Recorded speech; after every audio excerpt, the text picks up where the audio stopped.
Team 520. Hello. Yes, sir. You have all the participants with you? Sir, we are missing a speaker right now. Actually, sir, we So, have received the memorial and link just a few minutes back. so he'll be So, joining us. yes, sir, he'll join. But we can start if the court pleases now. He'll join in between. Okay, okay. We will be starting. Oh, sure, sir.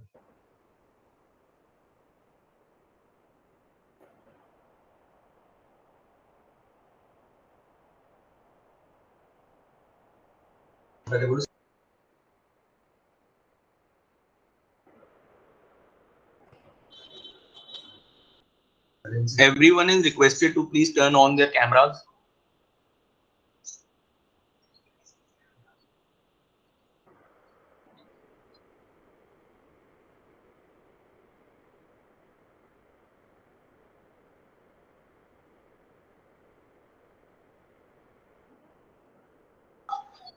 A very good morning to all of you.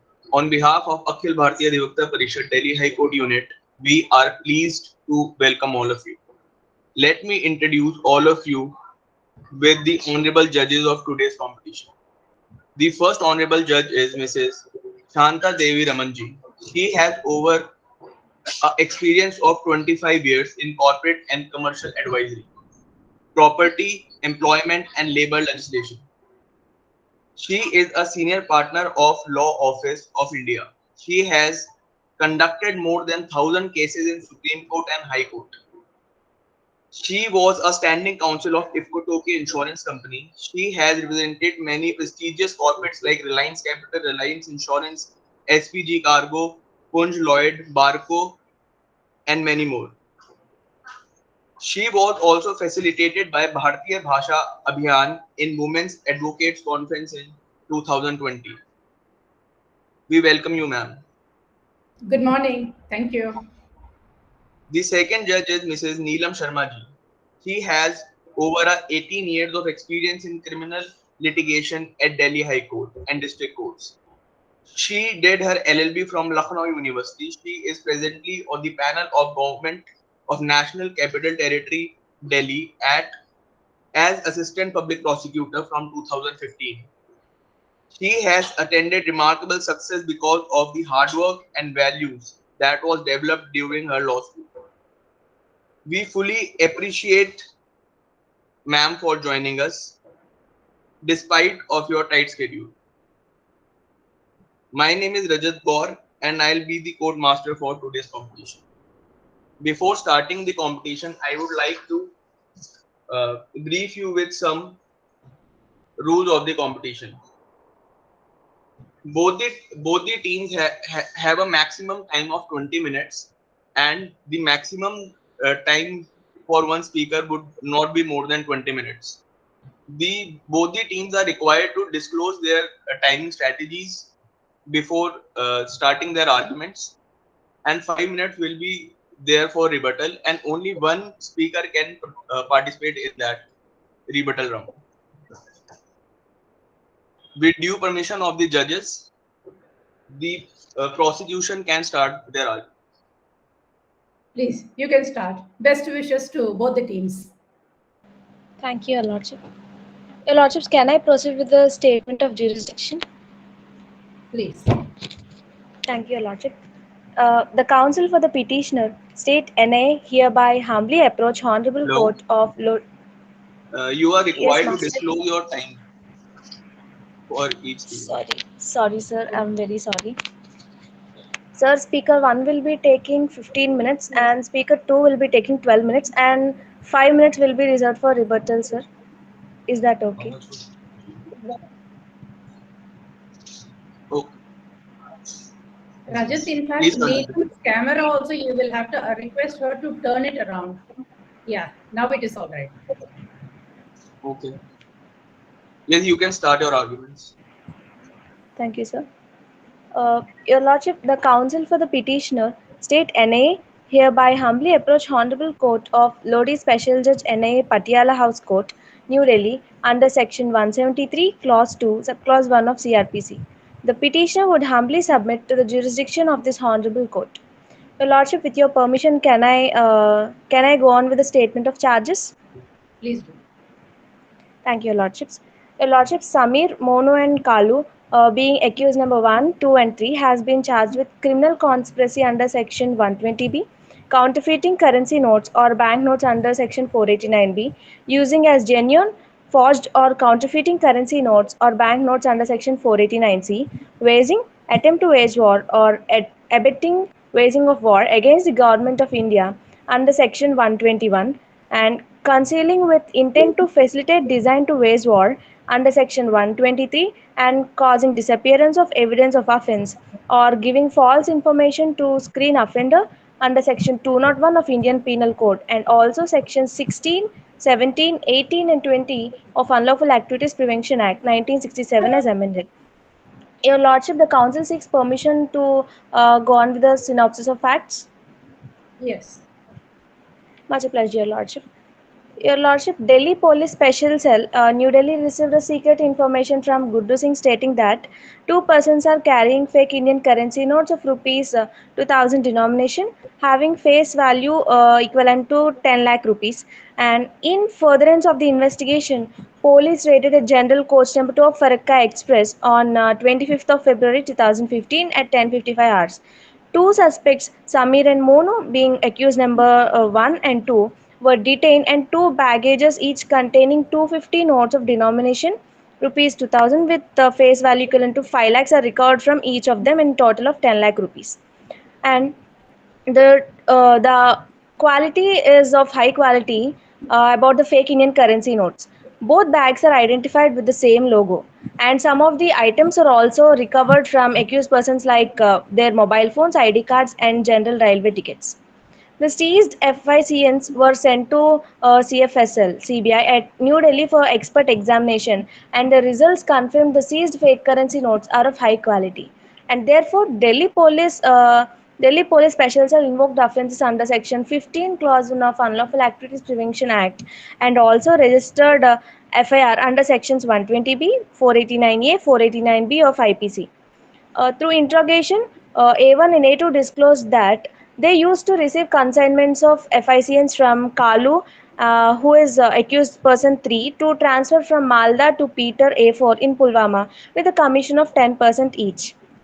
Accordingly, police raided the house of Peter on 27th and 28th of February 2015, but he was found absconding. Additionally, A2 also revealed that A3 was taking instructions from someone above who is the main master planner. And Ministry of Home Affairs issued an order on 30th of April 2015 directing the NIA to investigate the case. Subsequently, NIA registered the case on 11th of May 2015. NIA registered the case under sections 120B, 489B, 489C of Indian Penal Code, and also under sections 16, 17, 18, and 20 of Unlawful Activities Prevention Act 1967, and section 6 clause 3 of Investigation of High Quality Counterfeit Indian Currency Offences Rules 2013. Both the accused A1 and A2 are examined by the police custody of NIA. Hence, A1 admitted the involvement of himself, A3, A4 with the same case. He also added that A3 used to receive instructions from Sohail, who is A5, having contact with Lashkar-e-Taiba senior people from Pakistan, who is planning to carry out bomb blast in Pulwama on Indian Army convoy by 15th of August 2015. Monu A1 admitted that A3 received information from Pakistan and Bangladesh with the blast code Dulan ko sajane ka waqt aa gaya hai to blast as soon as the FICN reaches Pulwama to Sohail A5. Your Lordships, I would like to bring your kind attention to this line that Dulan ko sajane ka waqt aa gaya hai, which means it's time to decorate the bride. Here the bride indicates the India, and to decorate, which means the placement of the bombs. So the blast code here is magnified the mind of the conspirators. And NA sent a team to search the house of Peter on 27th of May 2015, but he was still found absconding.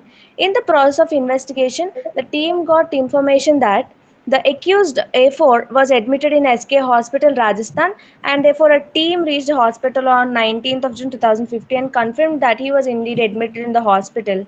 And after 3 days, that is on 22nd of June 2015, A5 died due to poisoning, that is a suicide, and it was also accomplished. A4's death adversely affected the investigation.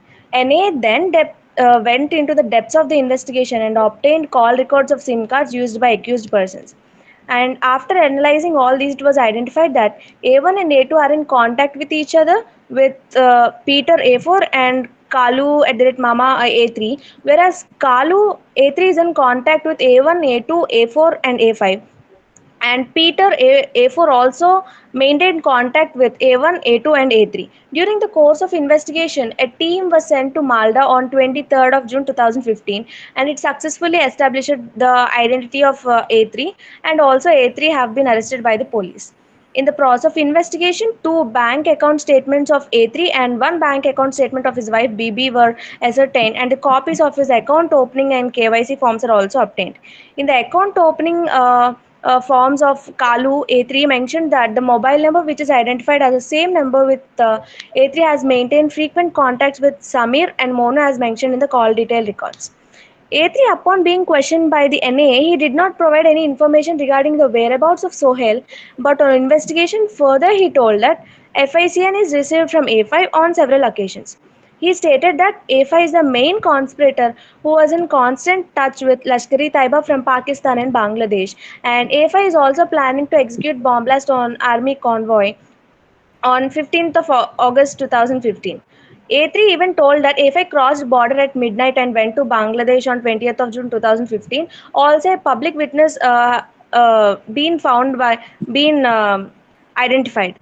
On 24th of June 2015, NA got information that Kalu was seen in Kaliachak village, Malda, with an unknown person on 20th of June 2015 for pointing out location where they want to set bomb blast, and also he met Sohail A5. In the later stage of investigation, when Sohail was searched, Sohail's house was searched, no incriminating substance was found. And also, A3 pointed out that the places where he took both A1 and A2 from Malda town railway station and sent them to his house through one youth of nearby village on his motorcycle. He also pointed out his own house where delivery of FICN of denomination rupees 10 lakhs took place in the presence of A5, and all the call recording details were clearly mentioning that their own actions were telling about the movement of the places where the bomb blasts have to be executed. And the Where- disclosure, Where do you ma'am? get the details with regard to Sohail, who is A5? The call records. Ma'am, this itself mentioned in the facts that the call detail records were clearly stating that they are in frequent contact with each other. Yes, ma'am. And also the locations Who were all? identified Between who all? between ma'am, Sohail A5 is in frequent contact with A3 and also A4, ma'am. Before the death of Peter, Sohail is in touch with A4, ma'am. How do you link up when the Peter has already committed a suicide? How do you link up A1 and A2 to the offense with A5? Your lordships, here A1 and A2, both the accused persons have the knowledge about the bomb blast, ma'am. When this bomb blast code is also mentioning by the accused persons, your lordship, they must have been left from this part, and but nothing have did like that. They have just Do you continued have with any the thing. transcripts, any Your recordings, lordship. any WhatsApp chats, any messages which establish this code? दुल्हन को सजाने का वक्त आ गया है. How do you establish this? This has only come Your in the disclosure statement, na? How do you substantiate it? your lordship, it was told by the accused persons This is themselves. disclosure. So what do you have to substantiate it? uh, Your Lordship, they are aware of this bomb blast and every plan. So the prosecution assumes that it's the blast code itself tells about the plan they have been executing. Then when the statement has been recorded under 161, how do you come out of section 25 of Evidence Act? Uh, Your Lordship, section 25, it means that it's their own confession, Your Lordship. So how can we deny that? Tell me, Miss And Prosecutor, tell me one thing, that how do you know that the mobile phones which were being used by, as you say that these mobile phones were recovered from them, they were being used by them only, the CAFs and all have been verified or not? What Your investigation Lord, has been carried out to that effect? Your Lordship, the fake Indian currency notes are already verified by the Central Forensic and that center. It was clearly mentioned that it's of high quality, and it's not the first time they're committing this one. In also in 2014, they have the plan has been failed by them. It's and this point itself mentioned in the facts of the in facts of this case. So it clearly indicates that they are very intentional in this part, ma'am. In this part, Your So how do Lordship. you establish that? How do you And they're establish that also, how do you establish that their plan had already failed in the year 2014? How do you establish that? uh, because Your Lordship, one of the accused persons was also arrested in the previous time, named Iqbal Khan, who is a common friend of all these accused persons, was once being caught by the police, and they were afraid of further arrest. So they kept calm for a while and then again started. And there also a public witness named Shaurak Khan on 20th of June. Shaurak Khan have saw both the accused persons A3 and also Sohail on where they have to set the bomb blast, ma'am. But Yes, Your So how Solomon do Lordship. you is establish the independent recovery from witness. them, the recovery of the FICN? Pardon, Your Lordships. How do you establish the recovery of FICN from the accused number 1 and 2? Your Lordship, while they're traveling in a public transportation, how come they don't know about the things they were carrying How do you since establish one the day? recovery from them? Uh, That the recovery has been okay. effected from them. How do you establish that? Your Lordships, in the presence of Sohail, Kalu have given the fake Indian currency notes to accused persons 1 and 2, Your Lordships. No, no. My question is that Uh, how do you establish the recovery? Is there any recovery witness? yes, Your Lordship, Sohail is a recovery witness because A3 also pointed out the places to A1 and A3, and the delivery of fake Indian currency notes were done in the presence of Sohail, A5, Your Lordships. And Guddu Singh is also a complainant, and he said that he conveyed the information to Delhi Police Special Cell about this, Your Lordships. At the time of recovery council, at the time of recovery of Yes. the notes, Sohail Singh was not an independent witness. He was not a witness. The recovery witness is the one who was there at the time of the recovery, in whose presence the recovery was effected. So, is there Guddu any Singh, other yes. than police witnesses? Is there any independent witness to the recovery? Yes, Your Lordship. Guddu Singh, as a complainant, he was the recovery witness, Your Lordship. He was there at the spot at the Yes, time Your of Lordship. recovery. Yes, Your Lordships. Where do you say so?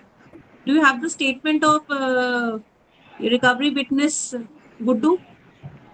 Your Lordship, in the facts itself, the police have mentioned that they Have you recovered the recorded fake the Indian. statement of Guddu? Yes, Your Lordship. The oral complaint have been recorded, so they have also taken the oral statement of Guddu Singh, Your Lordships.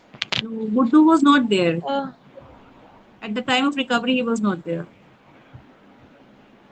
There were two but other the witnesses, independent witnesses. Guddu was not. Sorry, Your Lordships. But I think there are some witnesses. The police have mentioned that they took some public witnesses while recovering the fake Indian currency notes from the There accused are persons one independent and two. witnesses. Yes, there are Yes, independent witnesses. yes, Your Yes, Lordships. but Guddu is not the one. I'm sorry, Your Lordships. Uh, can I continue with the further facts, Yes, Your yes. Please Lordships? continue. Yes, yes. Thank you, Lordships. Uh, Kalu A3 contacted Peter A4 on mobile phone as reflected in the call detail record analysis to confirm availability of FICNs. Accordingly, the directions of A4, A1 and A2 left for Malda, West Bengal with rupees 10 lakhs FICN cash. They left Agar Malwa on 21st of February 2015, and after reaching Farakka railway station, they were joined by Kalu A3 in the train for onward journey to Malda. After reaching Malda, Samir and Monu were taken to the house of A3 as per arrangements made by him. They were received a fake Indian currency notes consignment of 10 lakh rupees from A3 on the instructions of Sohail in the house of A3 on 23rd of February 2015. Accordingly, after transaction, they left Malda for Pulwama to hand over the 10 lakh rupee FICN consignments to Peter as agreed upon, but they were finally interrupted and arrested at Old Delhi railway station by the Delhi Police Special Cell, Your Lordship. And Your Lordship, with your permission, can I move on to the issues raised, Your No, Lordship, I with your have a permission? question here. I have a question here. They Sure, left for Lordship. Malda along with the currency, or they received the currency there at Malda? Pardon, Your Lordships. They left to Malda along with the currency, or they left from Malda after receiving currency from A3? Your Lordship, they left with the fake Indian currency notes from Malda to Delhi to deliver it to the Peter in Pulwama A for Your Lordships. You had just mentioned that they initially went to Malda along with the FICN, Yes, Your Lordship. and it is there in your memo also. Yes, Your Lordship. So you please clarify if they had left for Malda along with the FICN, or they received the FICN there itself at Malda from A3. Clarify me, Oh. please. Your Lordship, after reaching Farka railway station, they have joined. 17.32 of your memo, please. Clarify. Uh, your Lordship, they left Malwa on 21st of February, and after reaching the Farakka Express railway, after reaching the Farakka railway station, they are joined by A3 in the train, and they started journey to Malda. And in the meantime, they have the possession of fake Indian currency notes because the Kalu have been in Kalu have been assisting those both accused number 1 and 2, Your Lordships. Madam Speaker, your If- time is over. I request court master to extend my time for 5 minutes. Then I'll be continuing with the issues, Your Lordships, with your permission also. I would like to clarify here that honorable judges can ask questions to the speakers in the team, but as far as the time limit of regarding submissions is concerned, that time limit is over for speaker 1, team 549. However, that time limit can be extended, which is subject to the discretion of our honorable judges. So if our honorable judges feels it right, then only they can extend the time. You take your time. Thank you, Your Lordship. Much a pleasure. Your Lordship, if you are satisfied with the facts of the case, can I move on to the issues raised? Yes. Much a pleasure, Your Lordship. Your Lordships, I will be dealing with the two issues, and my co-counsel will continue with the rest of the issues. And my first issue is whether detention of Samir and Monu by the police without warrant is valid. And the second issue is whether there is existence of common intention between the accused persons. Your Lordships, can I proceed with the arguments of issue number 1? Yes. Thank you, Lordships. In the present case, Section 41 of CRPC provides that arrest without warrant is valid. It states that any police officer to arrest a person under the circumstances specified therein without any order or a warrant of arrest from a magistrate. And Section 41, Clause 1 of CRPC provides that any police officer may, without an order from magistrate and without a warrant, arrest any person who has concerned in any cognizable offence or against whom a reasonable complaint has been made or credible information has been received or a reasonable suspicion exists of this having been so concerned, or as per section 46 of CRPC provides that method and manner of arrest. Under this section, no formality is necessary while arresting a person. And as per section 49 of CRPC, the police is not permitted to use more restraint than is necessary to prevent the escape of the person. Here, the detention of Samir and Monu without warrant is justified, since the police officer acted in the ambit of powers conferred to him under Council, section. Council, your issue number 1 we have understood. Please go over to issue number 2. Okay, Your Lordship. Your Lordship, the issue number 2 is whether there is existence of common intention between the accused.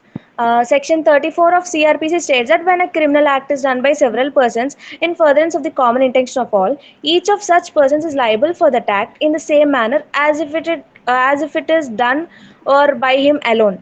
It involves Provided the entire link is there. In your case, how do you establish that the entire link is there without any breakage from A1 to A5?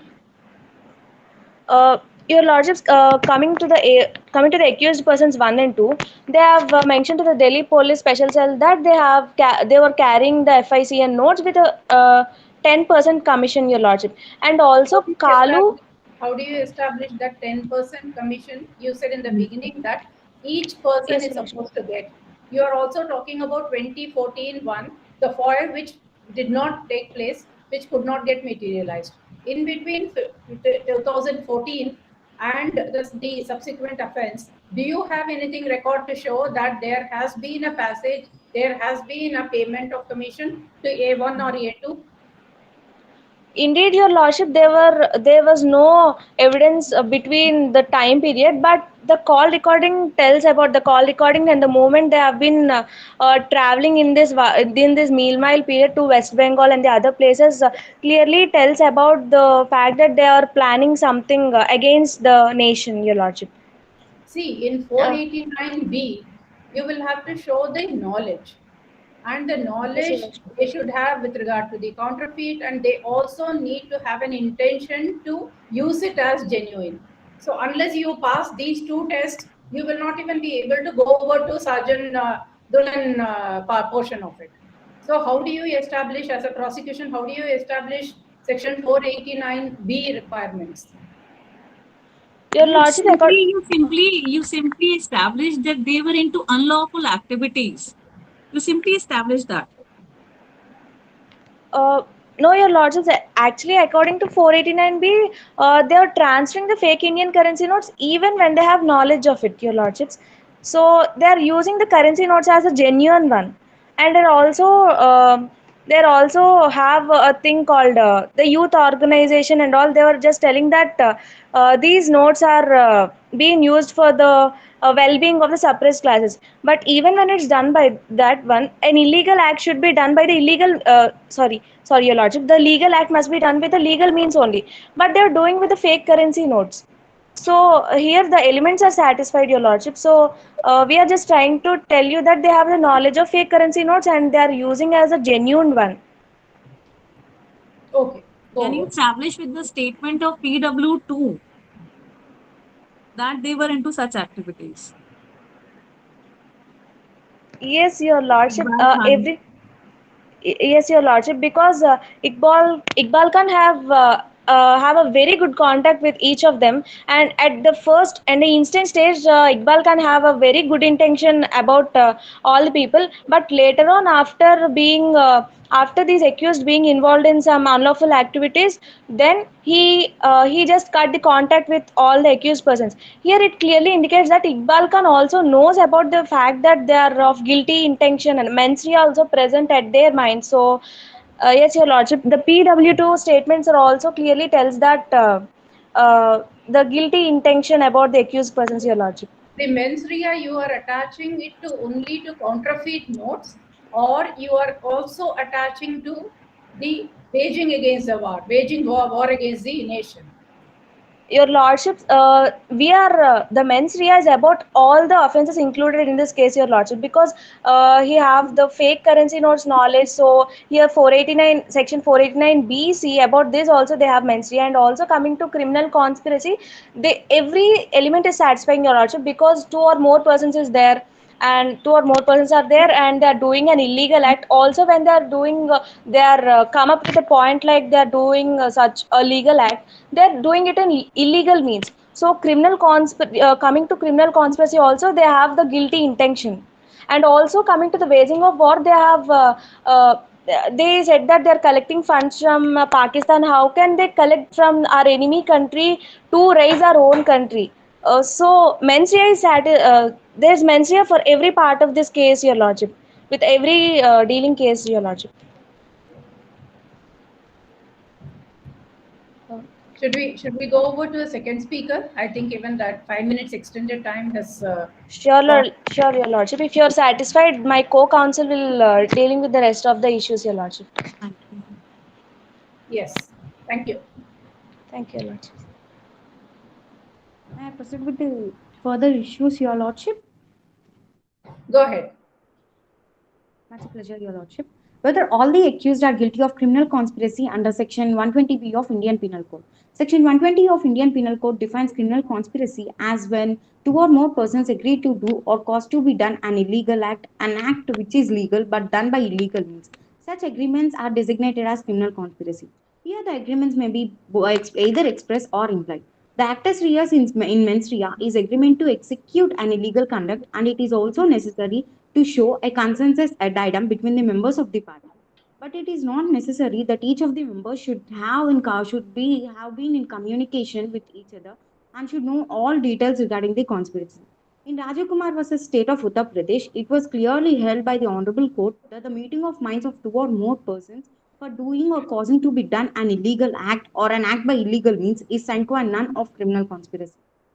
Section 10 of Indian Evidence Act 1872 states that anything said or done or written by one of the members of the conspiracy shall be evidence against the other members, although they are done in their absence, provided that there exists reasonable ground to believe that the persons entered into conspiracy is prima facie. And the said thing must have been reference to common intention. Here, in the concerned case, during the investigation of the accused A1 and A2, they disclosed their involvement in transferring the FICNs, and telephonic evidences collected by the NIA clearly proves that all the accused are being a part of a conspiracy. If the accused goes on further with doing such an act, even after having knowledge about it, it would mean that they are also part of the conspiracy. Cooperation for such an offense shows the intention of them that they are also intending to commit crime. Hence, it's enough to contend that the accused has intention. It is humbly submitted before this honorable court that all the accused are guilty of criminal conspiracy since they entered into an agreement to do an illegal act, that is the procurement and transportation of the FICNs, which are to be used for the accomplishment of a terror attack, that is bomb blast on Indian Army convoy on August 15, 2015. If you are satisfied with my argument, may I proceed with the next issue, Your Lordship? Please proceed. Much a pleasure, Your Lordship. Whether transportation of FICNs by the accused will amount to the offence under Section 489B and 489C of Indian Penal Code. Section 489B of Indian Penal Code provides that whoever sells or buys the counterfeit notes and use it as a genuine are punishable under this section for life imprisonment or for a term of 10 years. And Section 489C of Indian Penal Code also provides that whoever in possession of any forged or counterfeit note shall be held liable for a term of 7 years with fine or with both. To constitute the offences under Section 489B and 489C, there must exist a proof of the currency notes that were forged and were received from someone. Accused must also have knowledge and they should have the intent to use the forged notes as genuine. Section 45 of Indian Evidence Act says that when a court has to form an opinion upon a point of science, the opinions of persons specifically skilled in such areas of science, that is, experts' opinion must to be considered. Here, in the concerned case, when police recovered the FICNs from the accused A1 and A2 who are traveling in Farakka Express, have sent these FICNs to for the expert's opinion to CFSL, and the CFSL and CBI opines that the said FICNs were of high quality and the accused should be held liable for trafficking the fake Indian currency notes. May I proceed with the next issue, Your Lordship? Yes. Much a pleasure, Your Lordship. Whether the accused are guilty of the offences of waging of war of the nation under Section 121 and 121A of Indian Penal Code. Section 121 of Indian Penal Code states that whoever wages war against the government of India or attempts to wage such war or abets the waging of war shall be punished with death or imprisonment for life and shall also be liable to fine. Here, under this section, the term war not only includes between two external countries, but it also includes insurrection, joining any insurrection against the government of India. Here we can consider terror attack as war under this section. Section How do 120. how do you establish that A1 and A2 fall under, have committed an offense under section 121? Pardon, Your Lordship. So how do you establish that A1 and A2 have committed an offense under section 121? Much obliged, Your Lordship. Here, accused A1 and A2 are transferring the FICNs to Pulwama for the purpose of the bomb blast. It means which is against the government, which is attacking the sovereignty of the nation. Here, these two people are clearly aware of the of wage war, and they are, even though they are not being part of each and every incident of this part, they are part of one such incident, which clearly proves that they are being part of this conspiracy, and they are trying, and they are part of the wage war also. This bomb blast, it has come in the statement of which accused? Much obliged, Your Lordship. Accused A1 and A2, in both of their statements, they clearly mentioned that in later time of the investigation, they clearly mentioned that they are doing the transportation of the FICNs for the purpose of the bomb blast, which they have been planned to do it in the first week of the February 2015. Your Lordship. But when the search was conducted in the premises of A5, there was no such material which was found to establish the disclosure, to prove the disclosure statement of A1 and A2. What have you got to say on this? Much obliged, Your Lordship. All the evidences which are with A5 Sohel have been destroyed by the accused A1 Samir and A2 Monu and A3 Kalu. So there are no evidences to prove their guilt near Sohel. But as per the statements passed by them and as per the movements and the call detail records, it clearly proves that these A1 and A2 are also being part of this criminal conspiracy and also being helping for the terror attack. But the A1 and A2, during the period when you say that they have destroyed the evidence, they were either in the police custody or they were in JC. How can they disturb and destroy the evidences in the house of A5? Yeah, much obliged, Your Lordship. Here, Kalu A3 has not been found at the time, Your Lordship. A3 Kalu had destroyed all the evidences regarding A1 and A2. So there are no evidences regarding this, Your Lordship. Do you have anything to show in the facts which has been given? Do you have anything to show that the evidences were destroyed by A1 by A3? Now you say it is A3, isn't it? Yes, Do Your you have Lordship. anything to show that? It has been mentioned in the fact sheet itself, Your Lordship. With your permission, may I take a minute and show? Please show us. Yes, Your Lordship. Yes.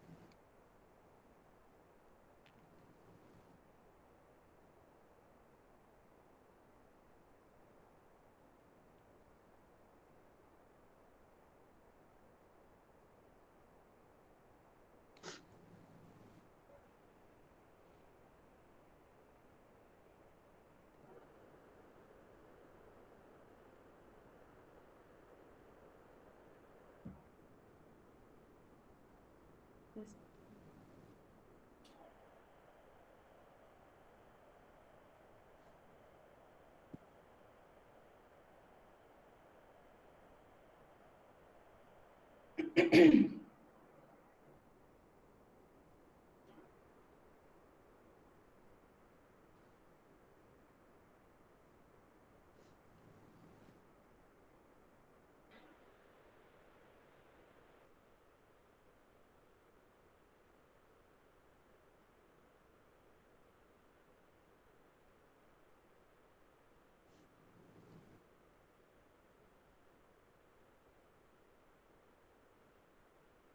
Your Lordships, with your permission, can you permit Speaker 1 to tell about the point number 17.28? Yes, yes.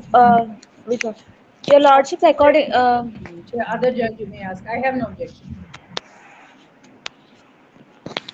if both the lordships have no objection, I would like to tell about this point. What my co-counsel, in order to save the time, your lordship. Yes, yes. Proceed. Your Lordship, it was mentioned that in point 17.28 of the moot court preposition, during the course of investigation, the house of A5 was searched number of times, but incriminating substance could not be recovered as Kalu Mama A3 has destroyed all the evidences. NA team found one public witness named Shahrukh Khan who claimed that he had seen Sohail A5 on 20th of June 2015 at about 8:23 a.m. That happened on 20th of June. As far as the Khan is concerned, okay, he's an independent witness and he had spoken about 20th of June. Now we are talking about our query is that as to that you are saying that A1 and I started with your speaker as A1 and A2. She has rectified it as A3 has destroyed the evidences at the residence of A5. So where do you get this? This is our question. How do you say so? From where you have gathered so? Your Lordship, when It is merely because you did not find anything. You were saying that the evidence was destroyed. Or you substantiate your allegations. Your Lordship, we are just trying to say that they have knowledge that Kalu destroyed all the evidences, but we are not, as A1 and A2 are not directly involved in this destruction of evidences, but they are merely involved in the destruction of evidences, Your Lordship. We assume that. Oh, It's an assumption. then I say. Not a complete assumption. The facts itself It's tells not about the situation. substantiated. It's not substantiated. Uh, See, after disclosure, there should be any recovery or discovery. So there is no such thing. Merely on the basis of disclosure or on the basis of assumption, you are saying that the evidence was destroyed because police could not find anything there because your team could not find anything there. So this is why you say your submission is that the evidence was destroyed, right? no, Your Lordship. Actually, we are not telling that it's an assumption, but Your Lordship, according to Section 6 of the Indian Evidence Act, tells that the facts itself tells about the situation. There may be a no direct evidence because the relevancy of facts forming part of the same transaction, Your Lordships. Section 201, you as a prosecution, Section 201 offense when you are putting it on the accused. So the specific destroying of the evidences, you will have to directly show, otherwise that offense is not made out. We are telling that Kalu may be directly destroyed, but A1 and A2 are we even having the intention of it assisting Kalu. So yes, Your Lordship. Under that you are We are bringing trying to. it. Actually, we are pinning on this point, Your Lordship, because they have the knowledge and still assisting Kalu A3, Your Lordship. Okay, Thank you, Your fine. Lordship. So are we done with speaker number 2? No, Your Lordship, may I proceed? Please proceed. Thank you, Your Lordship. May I proceed with the next issue, Your Lordship? Yes. Yes. Whether the concealment with intent to facilitate designed to wage war comes as an attempt to proceed with the offense. Section 123 of Indian Penal Code states, whoever by illegal means conceals the existence to design the wage war against the government of India in order to facilitate the waging of war shall be punishable with imprisonment of life or may extend to 10 years or shall be liable to fine as well. Here, I would like to draw attention towards a case. In Shaukat Hussain Guru versus State NCT of Delhi, the court dealt with the question whether the offence under Section 123 of Indian Penal Code, of which accused was not charged as a minor offence, may be prejudiced to him. As per the concerned case, even though Samir, Monu, and Kalu were charged under the major offences criminal conspiracy, waging war, charging them under Section 123 may not defend them from being charged, Your Lordship. The accused Samir, Monu are very much aware of the commission of the waging of war. Still, they omitted the duty to give notice to any public servant, and this amounts them to the intentional concealment of the facts known to them to facilitate to design to wage war. And here Samir and Monu disclosed that they are very much aware of the facts of the terror attack on the army convoy. If you are satisfied with my arguments, may I proceed with the next issue, Your Lordship? Please proceed. Whether the statements disclosed, just a second. Whether the statements disclosed and the information revealed by the accused during investigation can be held as evidence to make them liable. Section 27 of Indian Evidence Acts provides that when any fact is deposited to as discovered in consequence of information received from a person accused of any offense in the custody of the police officer, so much of such information, whether it amounts to confession or not, relates distinctly to the fact thereby discovered may be proved. Here, if the statement may be made by the accused to the police officer is capable of leading to discovery of subsequent facts, then such statements can be considered as evidence. The basic idea implanted under Section 27 of Indian Evidence Act is the doctrine of confirmation by successive events.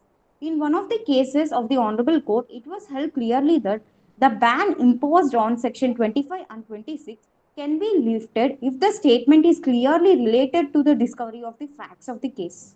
But in your case, what is the discovery you are trying to establish? You are trying to show to us? Your Lordship, here Samir and Monu had admitted their involvement in the criminal conspiracy and waging war. As per their testimony itself, the NIA or the police had tried to chase the case by finding Kalu, and they also tried to find the Peter, even though he was dead. They also found the Peter, and they also found the residence of the Sohail, and they tried to track all the places where they tried to implant the bombs for the bomb blast. So here, 25, to come out of 25, section 25, and to get into section 27, it has to anyhow lead to a discovery. This is what is your submission. So what is the discovery or what is the recovery which has followed from section 25? Please tell us. much obliged, Your Lordship. Here, A1 and A2 clearly admitted in their fact that they are the procurement of the FICNs are from Kalu, who is A3. Here, the NIA team had went to the residence of the Kalu and they tried to find out and they tried to collect evidence, and where they collected most of the evidences regarding this. And the Kalu has also disclosed that Sohel is in constant touch with Lashkar-e-Taiba, and they are What doing did this. they recover? I'm sorry, so can you please show what was the recovery from A3 on the disclosure of A1 and A2 statements? The Your Lordship, the call detail records and the bank statements and their connection with the Lashkar-e-Taiba, Your Lordship. How do you establish that their connections with Lashkar-e-Taiba? Here, as per the call detail records, Sohail has been in constant touch with Lashkar-e-Taiba, and immediately after the arrest of the co-accused Samir, Monu and Kalu, he immediately... Where has this come? Where has this come that Sohail was in active touch with Lashkar-e-Taiba? Where have you stated so? It was disclosed by Monu A2 and Kalu A3, Your Lordship. Where? Please read the statement. Yes, sir.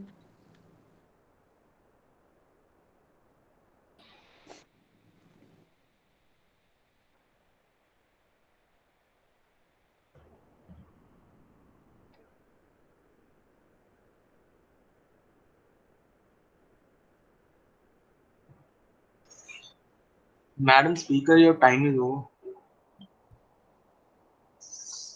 You're also granted extension of 5 minutes.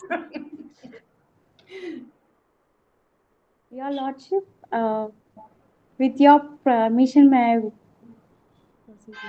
Please go ahead. Thank you, Your Lordship.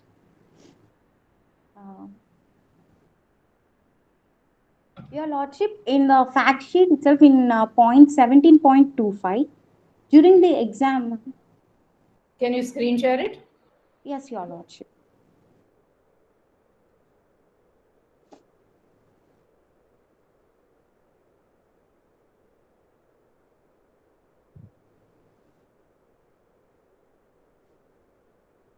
Your Lordship, here in point 17.25, during the examination in police custody, Kalu revealed that he had received FICN from Sohel, accused Sohel on several occasions in the past for further sale and transaction.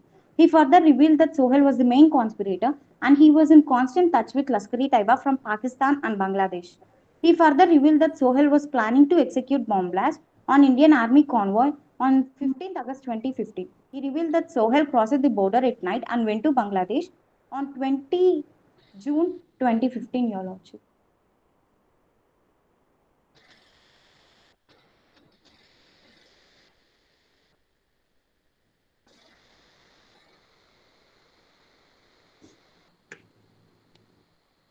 But this statement is when he was in the police custody.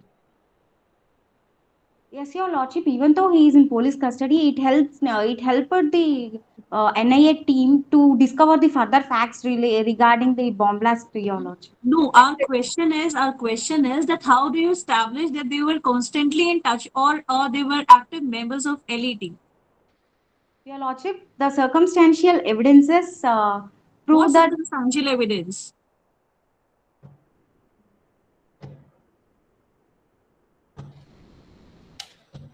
There is a disclosure statement.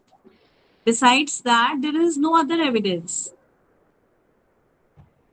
Right. So this is a disclosure only made by A1 and A2. Right? A1, A2, and A3. So, but you have nothing to substantiate. There is no evidence against them as such that they were active members of LET. Yeah, Sohail was an active member of LET. Or Peter was active member of LET. Your Lordship, as per the disclosure of the facts, only Sohel is in touch with the LET, and he is the And member how of do the you LET. establish that they were planning a bomb blast at Pulwama? Your Lordship, their movements along with the call record details, some of the public witnesses have also seen them at that time. Clearly proves that they are planning to execute a bomb blast on August 15, 2015. Your Lordship. Can you even show any of the CDR from the CDR records that the call was there between A3 and A5? Because A1 and A2, you say that there was no call, direct call. So between A3 and A5, to prove your last point, can you show it from the CDR that there has been phone calls between A3 and A5? Your Lordship, it is mentioned in the fact sheet that Kalu A3 is in touch with Sohel A5 constantly.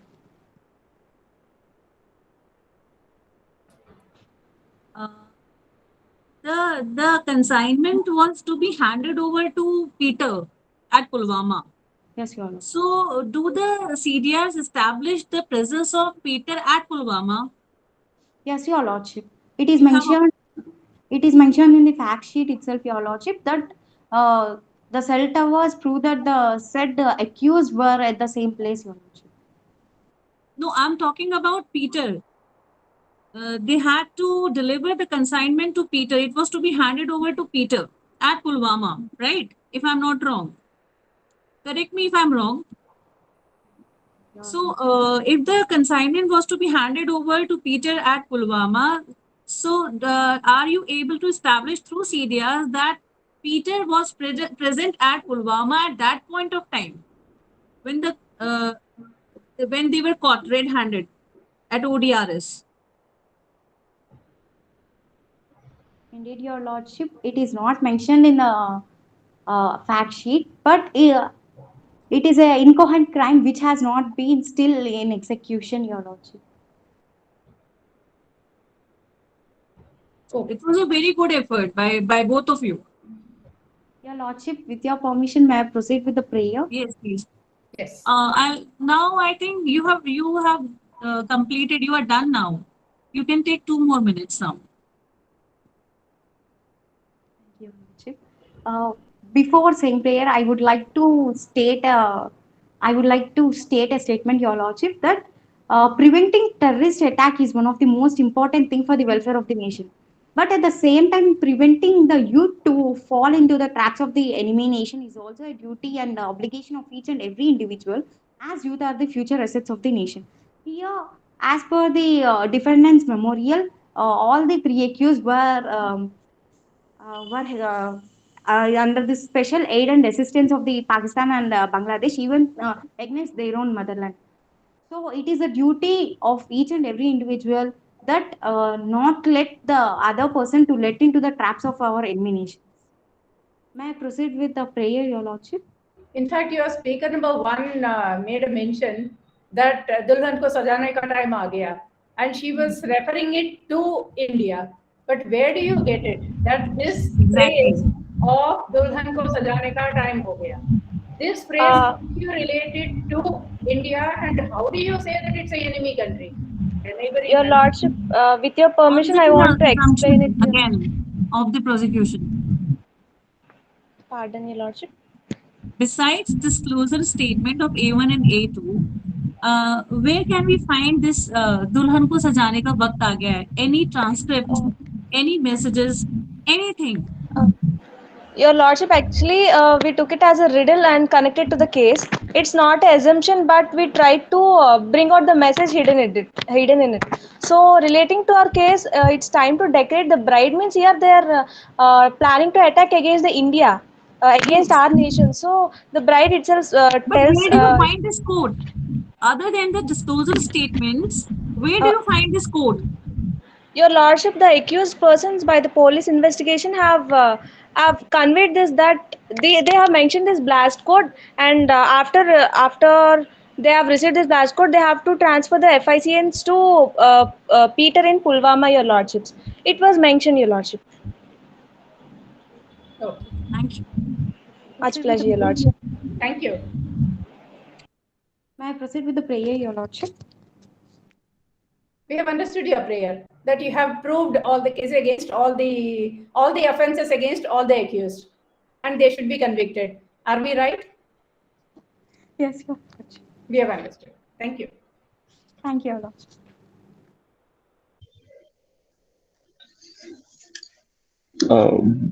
Before With due starting, permission of the judges, the defense can start their arguments.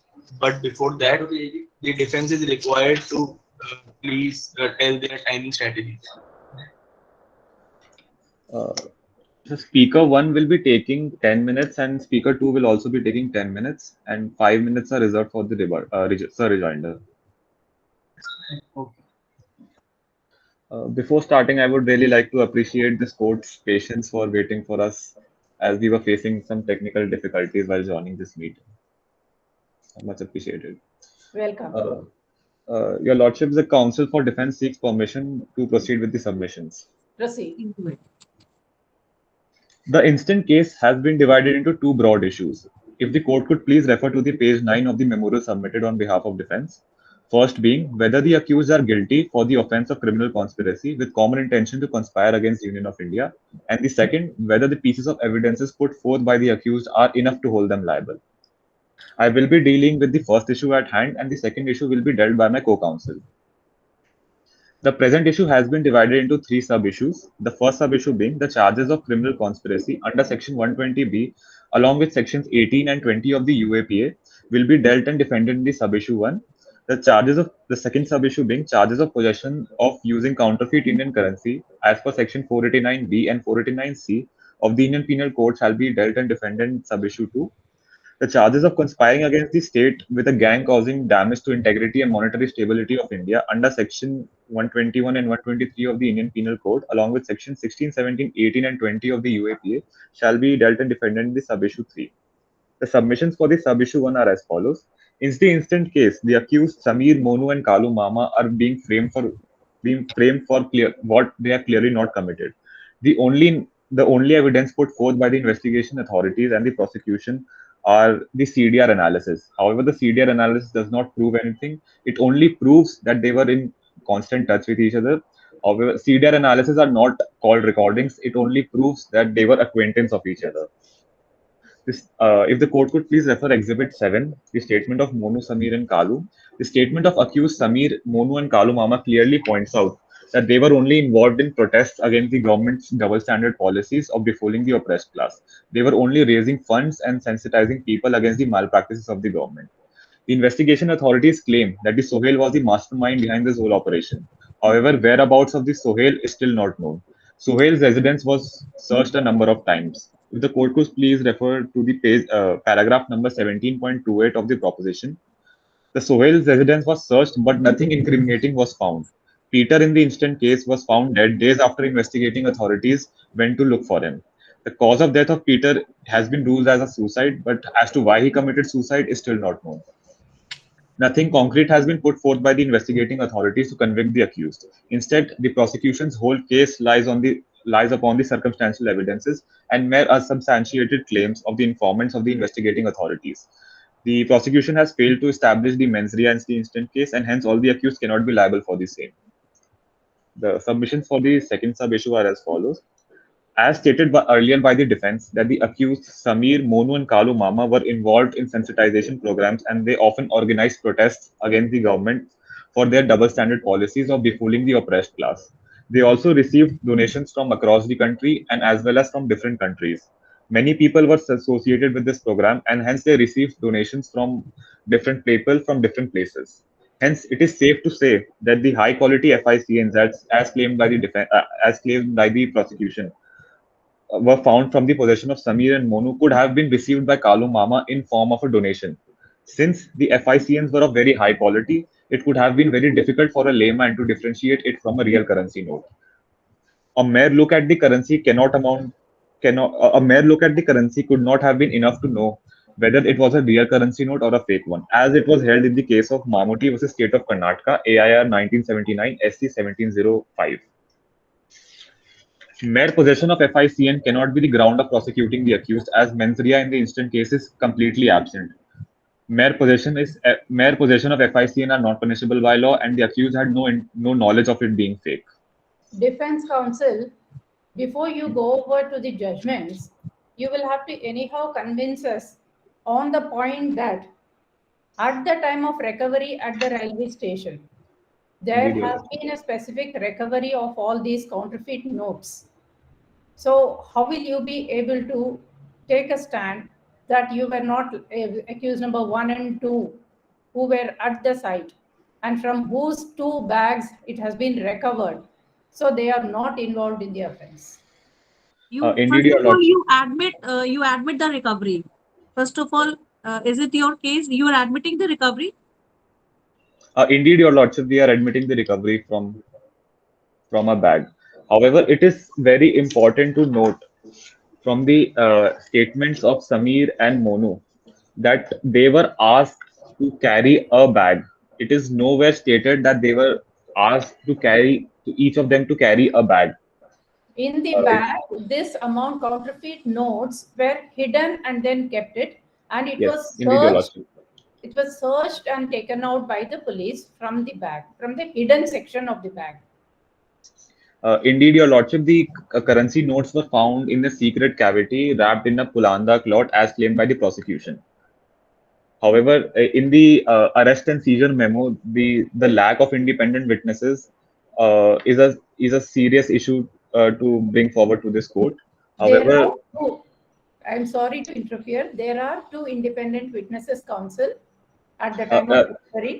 Indeed, Your Lord, indeed, Your Lordship, but one of them is a head constable, and only one of them is a independent witness.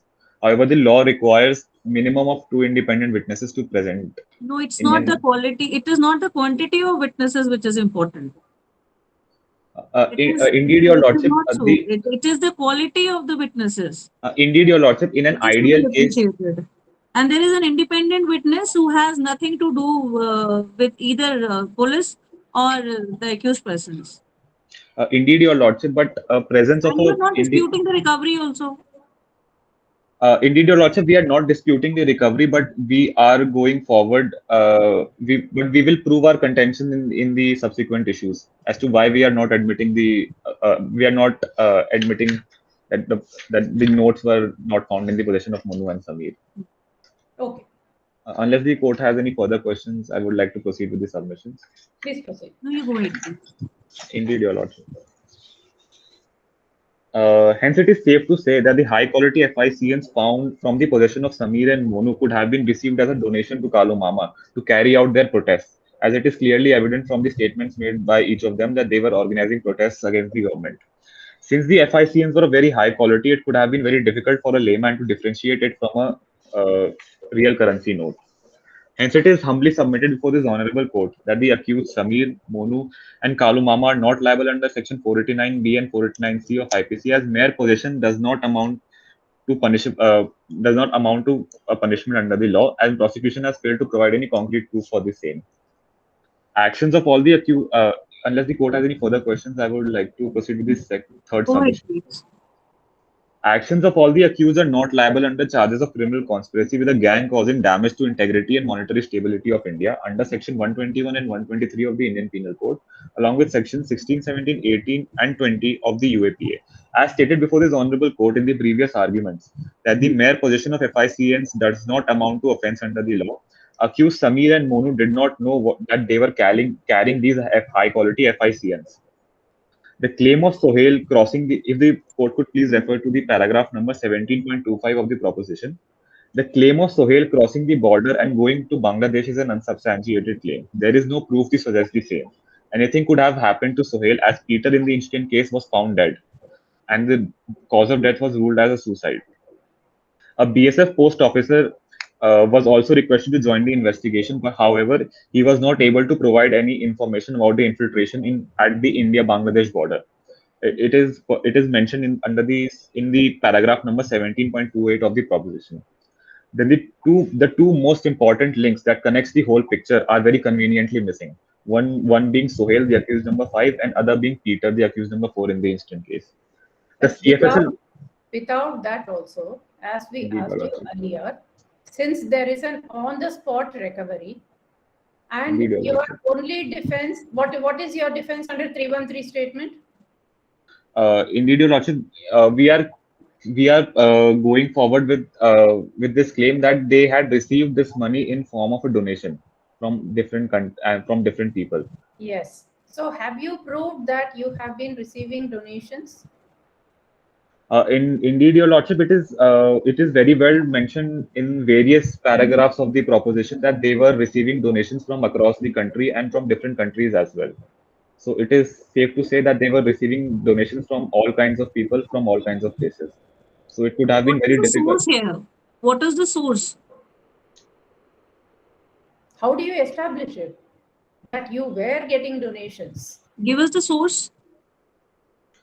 Indeed, Your Lordship, I would just.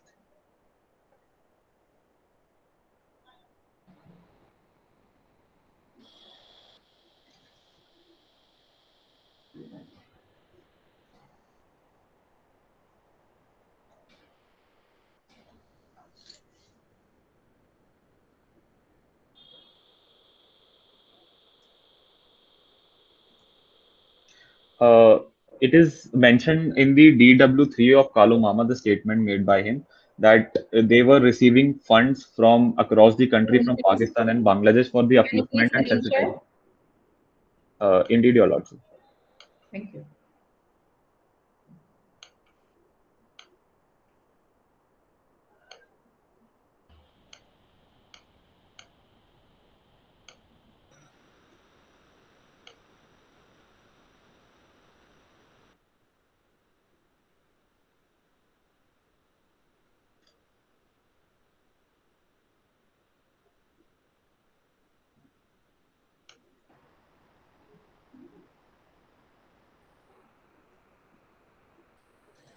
If Your Lordships could see the paragraph, the line that I've highlighted.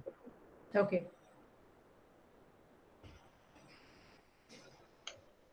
The council seeks permission to proceed with the issue further. This Much can obliged. also be because the funds were being received. So this could also be as per the prosecution story, this could have been that for the same purpose of a bomb blast. How do you distinguish that your donations are for a right cause? Indeed, Your Lordship, the burden of proof the same lies upon the prosecution that they were receiving the funds for some unlawful purposes. However, my clients in the instant case were only organizing protests and sensitization programs against the government's double standard policies. So, what was the need of raising funds for this issue? It is For given in the state. sensitizing people, you need funds. to carry out mass sensitizations and And protests. you are still not able to give us the source. What was the source of this consignment? You must have received it from somewhere. Uh, these FICNs could have been received from a number of places. So From there where is did you get it? your lordship, we do not have an established chain of custody of these notes. The same could have been proved by the prosecution. If I could prove this contention in the next issue if I'm going forward with. If I could proceed with the Proceed. much, We'll hear much that obliged. and then come back with our questions if we Much have any. obliged. Much obliged. The CFSL report opinionated that these all notes received by report number 123 oblique 2015 and 563 oblique 2015 and 1204 oblique 2015 are of high quality fake Indian currency notes. But the CFSL New Delhi did not provide any other explanation for their conclusion. Your Lordship, I am referring to a laboratory procedure manual given by the Ministry of Home Affairs. The Laboratory Procedure Manual of Forensic Examination of Counterfeit or Forged Currency Banknotes and other related exhibits by the Directorate of Forensic Science and Ministry of Home Affairs lays down over 50 plus physical features upon which a currency note is termed to be fake. The features can help to identify where a particular currency could have been printed and thus the origin could have been traced. The chain of custody of the FICNs could also have been traced. However, the CFSL did not provide a detailed report as to why it ruled the FICNs to be of very high quality. Prosecution's whole case lies upon these high quality fake Indian currency notes, and the prosecution and CFSL has failed to provide a reasonable justification for the same. And organizing protests and sensitization programs against the malpractice of the government is not punishable. All the accused in the instant case were only enjoying their right to criticize and organize protests. The prosecution and investigation authorities have simply twisted the facts in their favor and are trying to prosecute for the accused for offenses they have clearly not committed. Hence, it is humbly submitted to this honorable court that the accused are not liable under charges of criminal conspiracy with a gang causing damage to integrity and monetary stability of India under Section 121 and 123 of the Indian Penal Code, along with Section 16, 17, 18, and 20 of the UAPA. The prosecution has failed to provide a reasonable justification for various evidences put forth, and their case simply relies upon circumstantial evidence and nothing concrete. Unless the bench has any further questions, I would request the co-counsel to take up the second issue. We will hear your co-counsel also, but the question which the bench had put, both the judges have put, that is yet to be clarified. But we will hear the speaker number 2, unless the other judge has any other queries as of now. Then we will put the questions.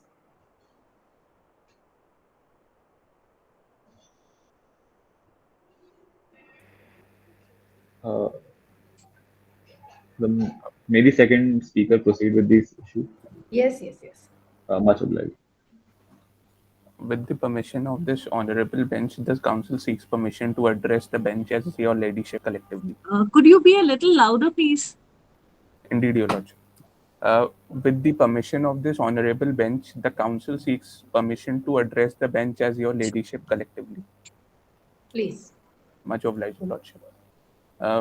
With the submissions that I am supposed to put forward against the charges imposed upon the accused laid under the Indian Penal Code and the Unlawful Activities Prevention Act, the council will also be making 2 key submissions regarding the arrest procedure adopted by the police, which showcases the non-conformity with the Criminal Procedure Code. That being that the police while investigating and seizing the IFCN codes and conducting the searches on the third accused has failed to comply with section 100 subclause 4 of the CRPC, as it requires a minimum of 2 or more independent witnesses while conducting the search. The council understands that the quality of the witnesses are important in this scenario. Therefore, section 100 subclause 4 mentions that the police must go out of its bounds to gather 2 or more independent witnesses which are of the same locality as that of the seizure made.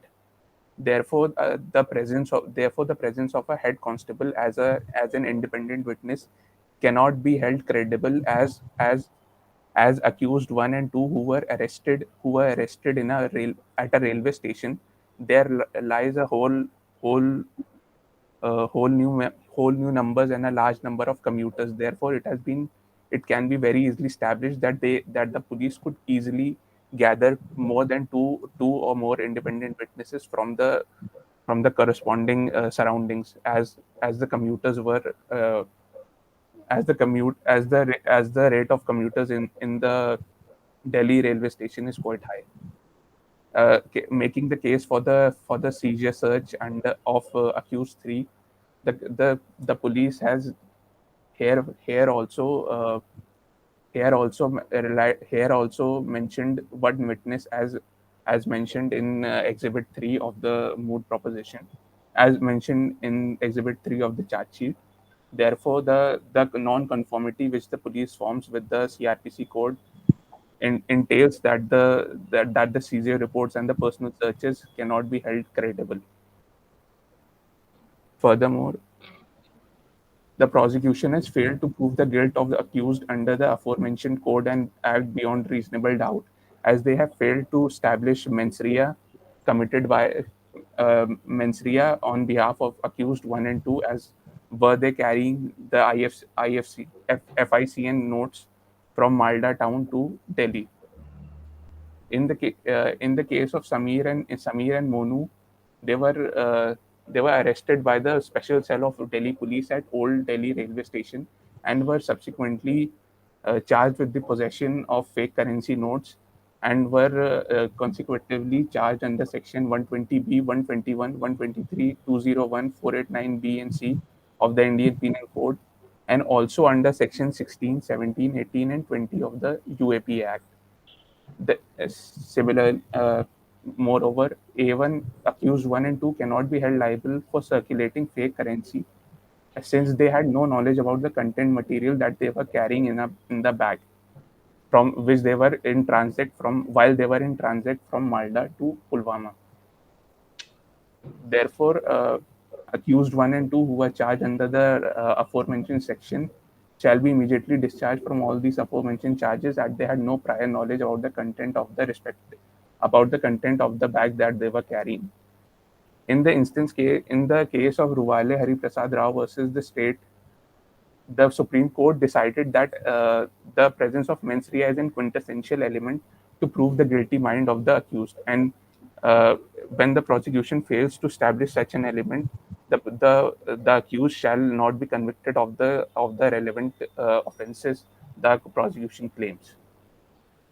In another judgment of Rahul Dinkar Virtual versus the state of Maharashtra, the single judge bench of the High Court of Maharashtra granted bail to the accused, who was charged for the possession of fake currency notes, as he had no intention of being known that those currency notes were of forged denomination. But Therefore, counsel, that is at the stage of a bail, because a prima facie, because investigation is yet to be done and bail is a right of an accused, and the prima facie the courts looks into it whether the accused is entitled to the bail. And now here is a case wherein entire evidence has already been laid, and we are at the stage of the final arguments after evidence, after trial.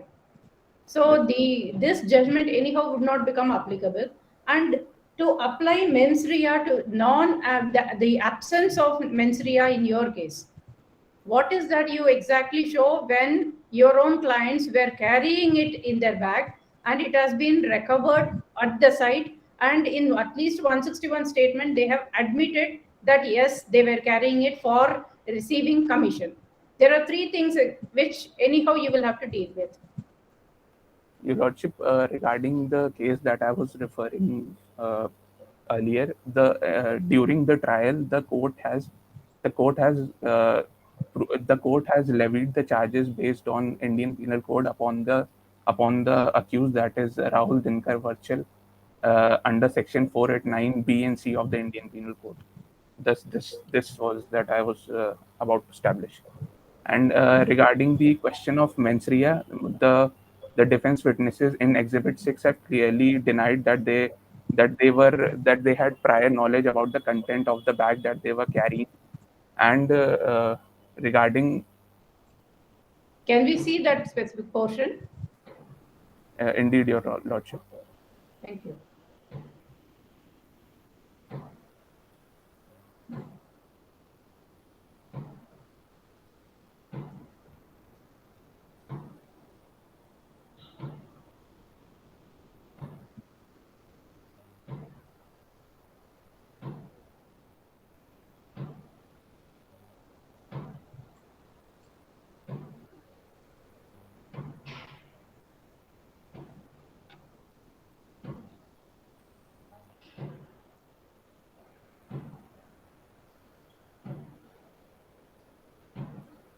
Your Lordship, in the defense witness, in Exhibit 7 of Defense Witness 1, it could be here has been established that they didn't knew what they were carrying in their bags while being in transit from Malda town to Pulwama.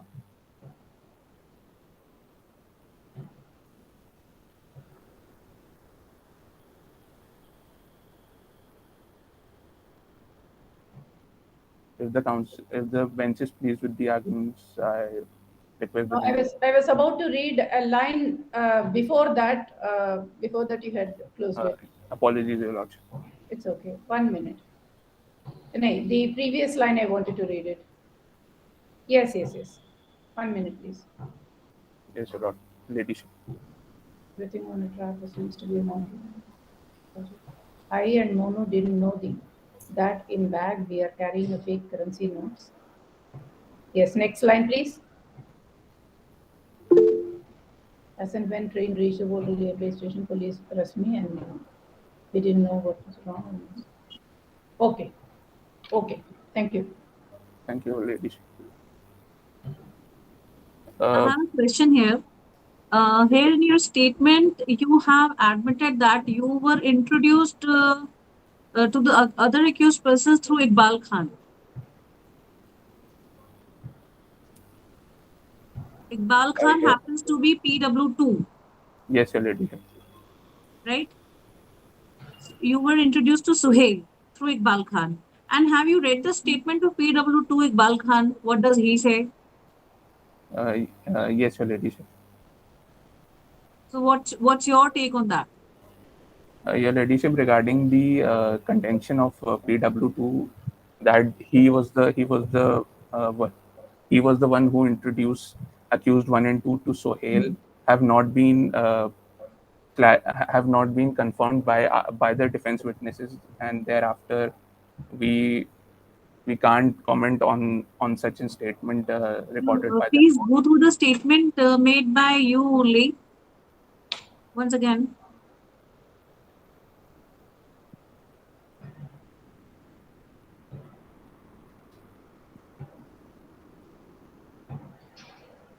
Your Ladyship, we are not denying the fact that they were not acquainted with each other, but the assertion that they met through the person, we don't seek relevant. It doesn't seem relevant to conclude from the statement of PW2.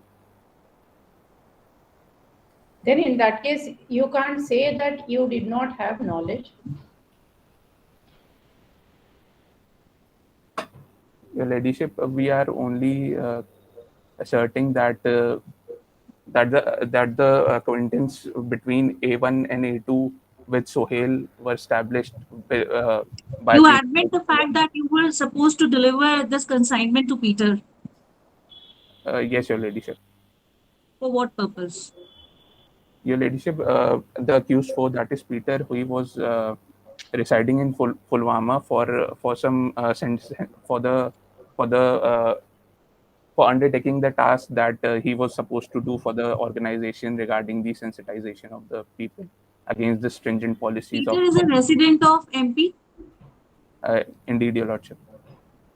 What is he doing there in Pulwama?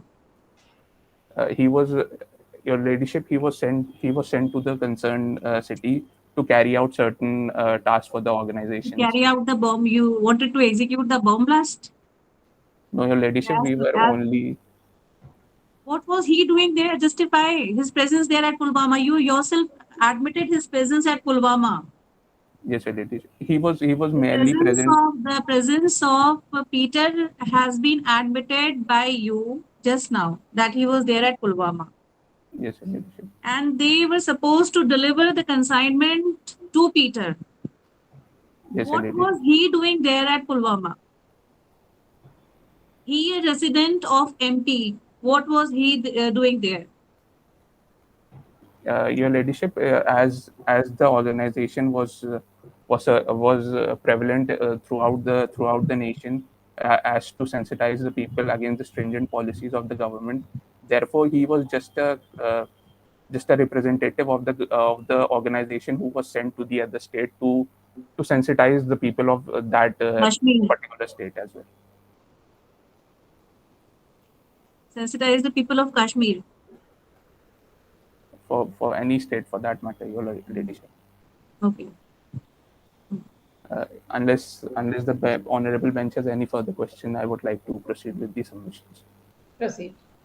Much obliged, Your Ladyship. Regarding CDR records that are mentioned on paragraph 17.16 of the charge sheet, it has the aforementioned records are mere conclusions of the apparent detail call records that the police or the prosecution is relying upon, as they lack the date of call time, as they lack the date, time, and various other features that could have been mentioned in the detailed call record against the accused. Therefore, we submit that the detailed call records of the same have not been admitted as exhibits in the court, and they lack certificate, and they lack the evidence certificate and mentioned under Section 65B of the Indian Evidence Act. And the similar contention could be raised for the CFSL report, as the certificate regarding the admissibility and the evidentiary value of the same the certificate regarding such things has not been submitted in this honorable court and before the defense. Such contentions was also raised. Also raised in the case of Arjun Pandit Rao Kotkar versus Kailash Kushan Rao Garontial, in the case where the 3-judge bench of the Supreme Court held that the required certificate mentioned under Section 65B is necessary to be produced at the stage of trial, while if the prosecution is relying upon the evidentiary value of the same.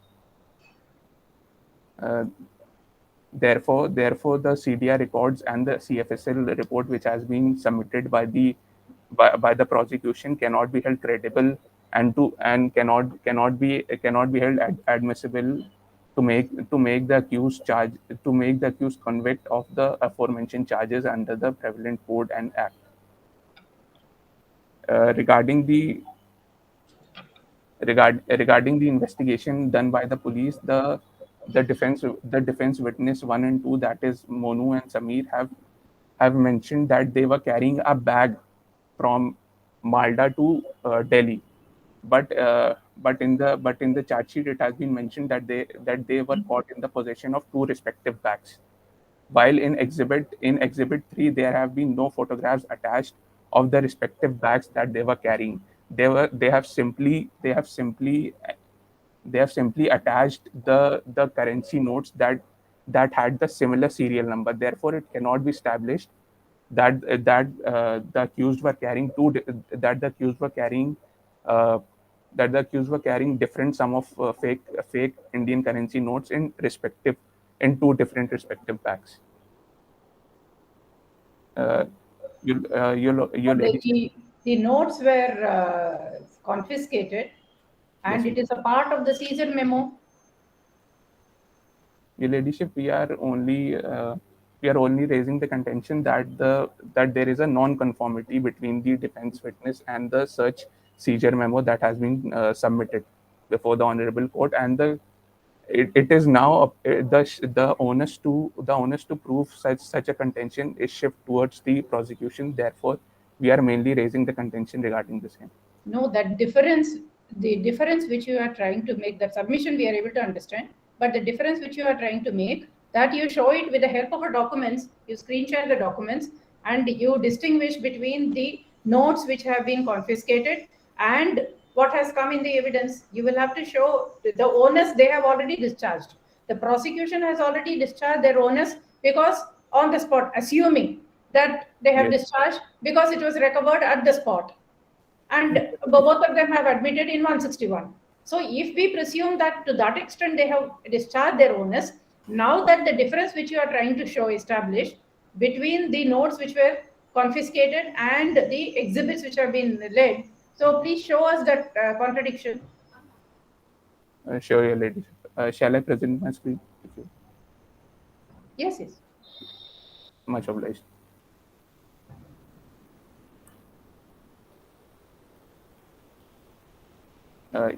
Your Ladyship, as mentioned in Annex G of the Exhibit 3, it could be clearly seen that the serial number of the IFCN of the FICN notes found in the possession of both the accused had the same serial number, and therefore and as the defense witnesses claimed that they were carrying a single bag from Malda to New Delhi. Therefore, this reliance upon this investigation done by the police cannot be credited. See, the counsel, as per the prosecution's facts, they were carrying in two different bags, and the currency was being carried in two different bags. And this point, in fact, and you see the serial number, as you rightly say, the serial numbers are completely the same. So Yes. that is the reason, in fact, it supports prosecution. What have you got to say? Your Ladyship, but I beg to differ that the police must have clicked the photographs of the bag that was seized from the accused, which and thus those submissions could have clarified the case further. We are mainly contending this. See, you're not disputing the recovery of the FICN. You're not disputing it at all. This is a self-admitted case that there was a recovery of Yes, the it is. FICN. So there is no relevance of this argument here. Like, Your Ladyship, recovery was we are. there, that is not disputed. Recovery of FICN was there, that is also not disputed. There is a recovery witness also, Yes, Your Ladyship. who's an independent witness. Now, the question arises whether you were having the knowledge or not. We are contending that the accused had no knowledge of the consignment that they were carrying while being in transit. So, you please justify the carrying of the consignment from Malda to Pulwama. Yes, Your Ladyship. From Kalu to Peter. Yes, Your Ladyship. Your Ladyship, we are not the impungent money which has been in question in the instance case has been received as donation from all across the country or even outside the country. We are not sure as to the origin of the concerned money, and therefore all the accused that have been charged in the relevant sections of the IPC had no prior knowledge about the forced currency status of the money that has been seized from them. Mr. Speaker, the time go. Sorry, ma'am.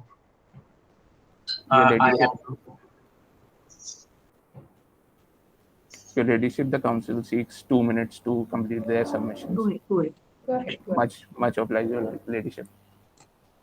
The another submission regarding the claims that the prosecution states that Sohail has crossed the border in night on 23rd of July 2015. The BSF officer who was in charge, who was brought in question by the NIA regarding the same, has not mentioned any clarification regarding the infiltration at the border. Therefore, it could be claimed that the same contended by the prosecution cannot have any evidentiary value, as it has not been constricted by the investigating authorities. And regarding the case of CDR analysis, which the prosecution states that they were in constant touch with each other and were planning for the conspiracy against the state. Your Ladyship, in the case of Kriti Pal versus State of West Bengal of year 2012, the Supreme Court stated that mere telephonic call among the accused may raise suspicion against the accused, but mere suspicion by itself cannot take place. Cannot take place. The proof cannot take the place of the proof.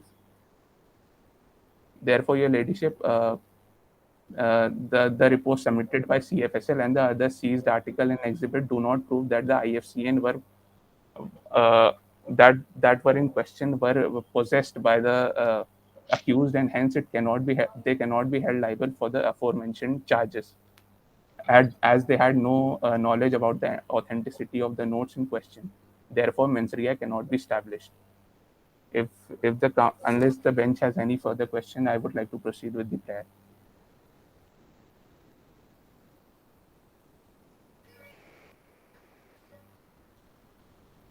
I don't have any specific questions. Much obliged, Your Ladyship. In the light of the issues raised, arguments advanced, and authorities cited, may this honorable court be pleased to acquit the accused of criminal conspiracy, evidences against public justice and production of false evidences, possession and circulation of counterfeit currency, and of terrorist act mentioned under the relevant sections of 120B, 121, 123, 201, 489B and C of the Indian Penal Code, and section 16, 17, 18, and 20 of the UAP Act, respectively. The defense rests. Thank you. Thank you. Thank you.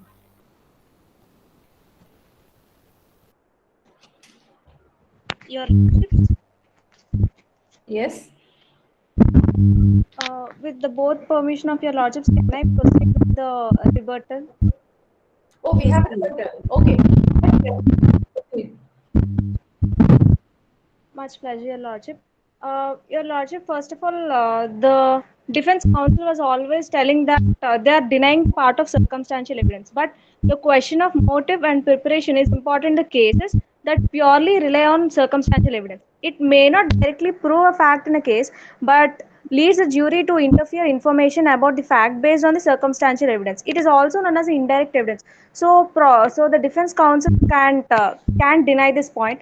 And also, Your Lordship, the co-counsel of Team 520 also telling that the police have to take pictures of the bag. But Your Lordship, FIR is not an encyclopedia to include all things, but the most important things. They also mentioned that the both of the bags have the same logo. So this this information is sufficient for this case, I think, Your Lordship.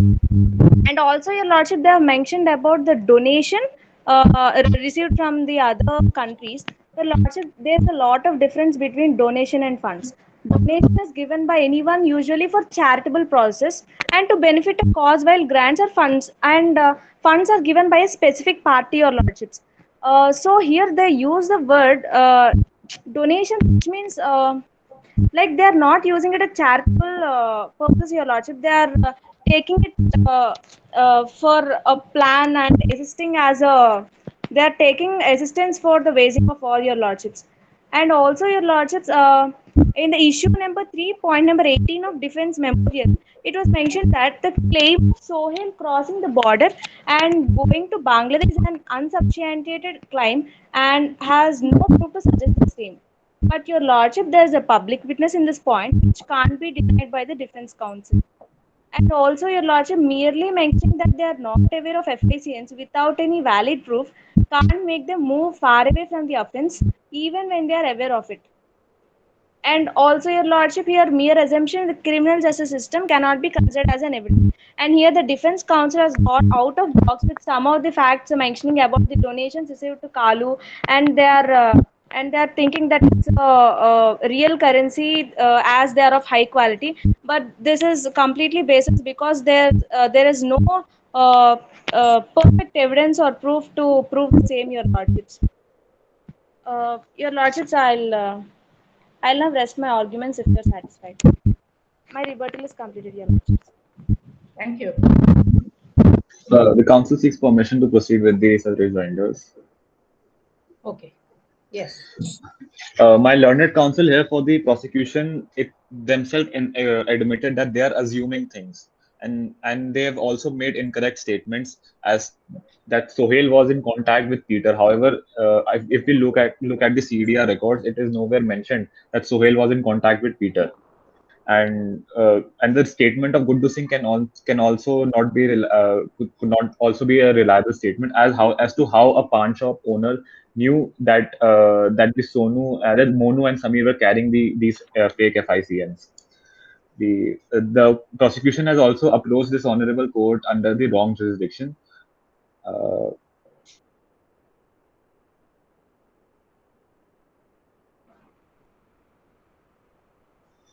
This shows the lack. Yeah, this shows the lack of awareness and confusion towards the case the prosecution has, and hence their complete case stands futile. My clients should not bear the costs of such irregularities from the part of prosecution and investigation authorities. With that, the defense rests its case. Thank you. Much obliged.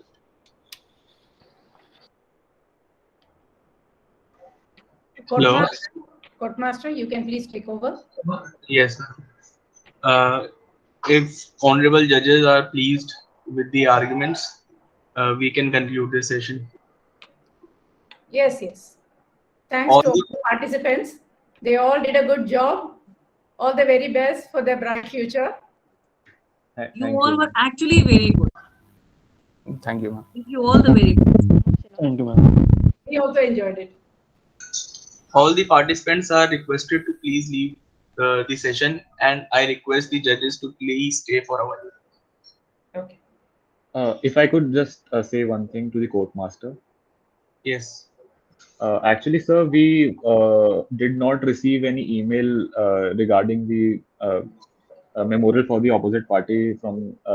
We received the memorial for the opposite party just 5 minutes before the starting of the round. So I believe there is some technical error while sending an email. So if the results could be. Okay, it might be a technical glitch. We'll check it and we'll follow that.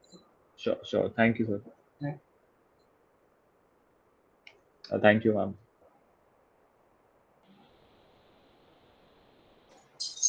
Thank you, ma'am, for joining us. It was a very good session. For inviting us. Thank you, ma'am. And ma'am, it is a gentle request to please send the score sheet via email or WhatsApp as per your convenience. Yes, yes. Thank you. Thank you so much. Thank you. Thank you, Shanta ma'am. Bye, Neelam. Bye.